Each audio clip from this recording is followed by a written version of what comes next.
So, a big hello to all of you. I'm back again with a poem from class 10 UP board, and the name of the poem is Dust of Snow. ये poem ली गई है जो आपकी किताब है first flight से, और इसमें जो पोएट हैं वो हैं Robert Frost. So who was Robert Frost? Robert Frost was an American poet. वो एक अमेरिकन पोएट थे और उन्होंने बहुत सारी पोम्स लिखी हैं और नेचर पोम्स ज़्यादा लिखी हैं. और इनके बारे में हम ये बताते हैं कि are very first prime minister of India Pandit Jawaharlal Nehru loved the lines of Robert Frost. उनको वो 4 लाइनें इनकी stopping by the woods on a snowy evening की इतनी पसंद थी कि उन्होंने अपने टेबल पे जो कांच होता है उसके नीचे ये लाइंस लिख के रखी हुई थी.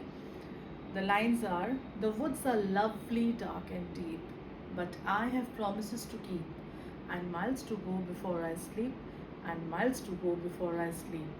So now we'll start with a poem which is in your syllabus, which is Dust of Snow by Robert Frost. और इनका बर्थ का ईयर है 1874 and he died in 1963. So here first of all we'll read the poem.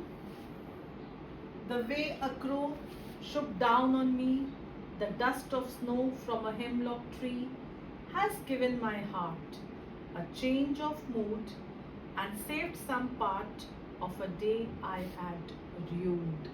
So these are the 8 lines from the poem. So first of all, सबसे पहला काम आपको क्या करना है कि आपको ये जो है पोम इसको बाय हार्ट लर्न करना है. तो हम लोग फर्स्ट लाइन लिखेंगे, the way a crow shook down on me, the dust of snow from a hemlock tree. This is the 4th line. ये 4 लाइन हो गई, 1 2 3 and 4. Next, has given my heart a change of mood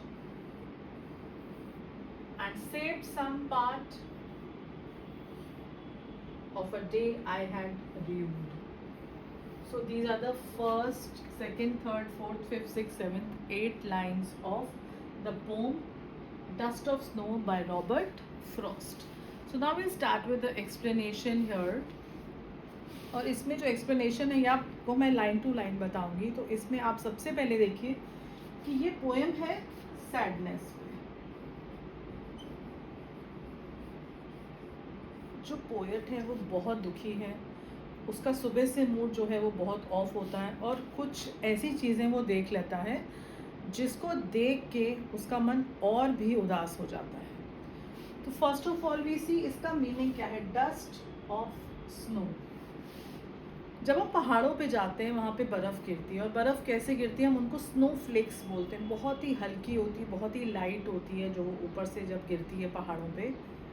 तो जब flex गिरते हैं उसके साथ छोटे छोटे से उसके वो पार्टिकल्स होते हैं जिनको यहाँ पे पोएट बोल रहा है कि वो डस्ट है. वो है डस्ट ऑफ स्नो. तो इसमें इस फर्स्ट स्टैंजा को देखिए, crow and hemlock tree. This is the first thing, crow और एक है हेमलॉक ट्री. क्रो किस कलर का होता है? ब्लैक कलर का, जो हमारे मन में बहुत ही डिप्रेसिंग एक एलिमेंट होता है वो लाता है. वो हमें एक अजीब सा डिप्रेशन देता है ब्लैक कलर. और ये हेमलॉक ट्री जिसमें पॉइजन होता है, इसको पॉइजन बनाया जाता है इस ट्री से. तो 2 चीज़ें यहाँ पे ऐसी हैं जो नेगेटिव एलिमेंट्स हैं. हम लोग जैसे अपने कंट्री में बोलते हैं कि अपशकुन हो गया वो देख के. तो यहाँ पे पोएट के साथ क्या है, उसने 2 चीज़ें देखी हैं. He has seen the crow and he has seen the hemlock tree. इन दोनों को देख के इसके मन में बहुत ही नेगेटिविटी आने लगी, उसका मन बहुत उदास होने लगा. He became very upset. So the way a crow Shuk down on me. अब क्या, यहाँ पे सपोज एक एग्जाम्पल हम बनाते हैं. यहाँ पे एक हम ट्री बनाते हैं, जो पहाड़ों में ट्री होती हैं.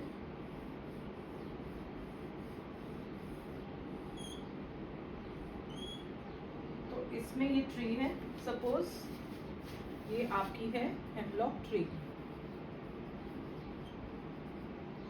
और इसके ऊपर एक क्रो बैठा है. ये है क्रो सपोज, और यहाँ पे रॉबर्ट फ्रॉस्ट बैठे हैं. और यहाँ पे ये जो है स्नो गिर रही है इस पे से. Suppose the way a crow shook down on me the dust of snow. जैसे ही क्रो आके बैठता है ट्री के ऊपर, शुक मीन्स शेक, अपने आप को वो फेदर्स अपने हिलाता है, अपने आप को वो पंख कैसे फड़फड़ाता है. तो वो जब बर्फ़ जो ट्री के ऊपर ढकी हुई है उसके ऊपर जब आके बैठता है, when the crow comes and sits on the tree and shakes itself, what happens? The dust of snow falls gently on Robert Frost. धीरे धीरे से वो जो डस्ट है वो the dust of snow from a hemlock tree, hemlock tree के ऊपर जब क्रो आके बैठता है, जितनी भी डस्ट है वो उसके ऊपर आके गिरती है. Has given my heart. अब जो पोएट का हार्ट है वो that was not good since morning. सुबह से उसका हार्ट बहुत ही अपसेट था. He was not in a good mood. So what happens? Snow, dust of snow जब उसके ऊपर पड़ती है तो एक सडन सा एक चेंज होता है, एक सडन सा एक रिएक्शन होता है जिसको हम बोलते हैं. तो what is it? A change of mood. उसका मूड जो सुबह से अपसेट था वो एकदम से बदल जाता है. जैसे हम लोग अपने साथ भी हमारी लाइफ में कभी कभी होता है कि सुबह से हमारा मूड बहुत ऑफ है, पर कुछ हम ऐसा देख लें, कुछ हमारे साथ ऐसा इंसिडेंट हो जाए जिससे सडनली हमारा मूड चेंज हो जाता है. इसी तरह रॉबर्ट फ्रॉस्ट का मूड भी चेंज हो जाता है. How does it change? Has given my heart a change of mood. उसका मूड एकदम से बदल जाता है, उसका मूड बहुत अच्छा हो जाता है. And saved some part of a day I had rued. Rued मतलब होता है रिग्रेट करना. अब पोएट यहाँ हेमलॉक ट्री के नीचे बैठा है रॉबर्ट फ्रॉस्ट, और यहाँ क्रो है, और धीरे धीरे धीरे धीरे से इसके ऊपर ये डस्ट ऑफ स्नो गिर रहा है.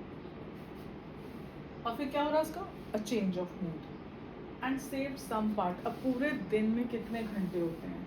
सपोज डे में होते हैं 24 आवर्स, 24 घंटे.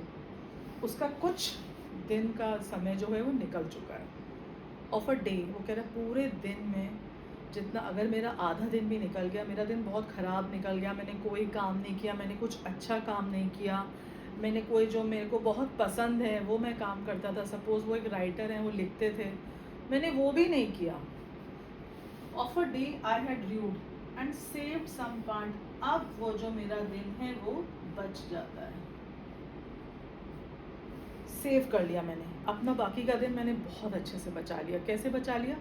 कि मैंने उतने समय में जो मैंने पुराना समय था सुबह से दोपहर तक का, मैंने कुछ नहीं किया. पर अब क्या हुआ, जब वो डस्ट ऑफ स्नो मेरे ऊपर गिरी तो मेरा मूड एकदम बदल गया, और is a change in the mood. मेरा जो दिल है, मेरा जो हार्ट है वो फिर से हैप्पी हार्ट हो गया, वो सैड नहीं था. और उसके बाद क्या हुआ, मैंने फिर ऑफ अ डे मैंने रिग्रेट करता था, मुझे पछतावा हो रहा था कि सुबह से अभी तक मैं कुछ काम नहीं कर पाया हूँ. पर अब वो सारा पछतावा मेरा ख़त्म हो गया, और वो दिन मेरा, अब मुझे पता है कि वो बाकी का दिन जो मेरा है वो सेव हो गया, अब वो बहुत अच्छा जाएगा. सो this is the pome a dust of snow bye Robert Frost. अब इसमें फिर से हम दोबारा ये लाइन देखते हैं. The way a crow Shuk down on me. जैसे ही क्रो बैठा हेमलॉक ट्री के ऊपर और उसने अपने आप को शेक किया, the dust of snow from a hemlock tree. Hemlock tree जो बहुत ही पॉइजनस ट्री है, उस ट्री से अक्सर आप लोग पढ़ेंगे पॉइजन बनाया जाता है. तो ये एक नेगेटिविटी ला रही थी इसके मन में, एक नेगेटिव ट्री, नेगेटिव क्रो. उसके बाद क्या हुआ? From a hemlock tree has given my heart. अब उसने उसके दिल को क्या दिया? A change of mood. उसका मूड बहुत अच्छा हो गया. And saved some part of a day I had you. और मेरा बाकी का दिन जो है वो बच गया, और उसमें मैं बहुत ही खुश रहूँगा, मुझे ये पता है. So this is a beautiful poem by Robert Frost, dust of snow. I hope you have understood each and every line. इसमें अगर कोई भी लाइन ऐसा आपको लगता है कि आपको समझ में नहीं आई तो आप ज़रूर कमेंट सेक्शन में मुझसे पूछिए. And in the next section, I will discuss the question answers, MCQs, everything. So do like and subscribe to my channel. Thank you so much. All the best, my children. Thank you and bye.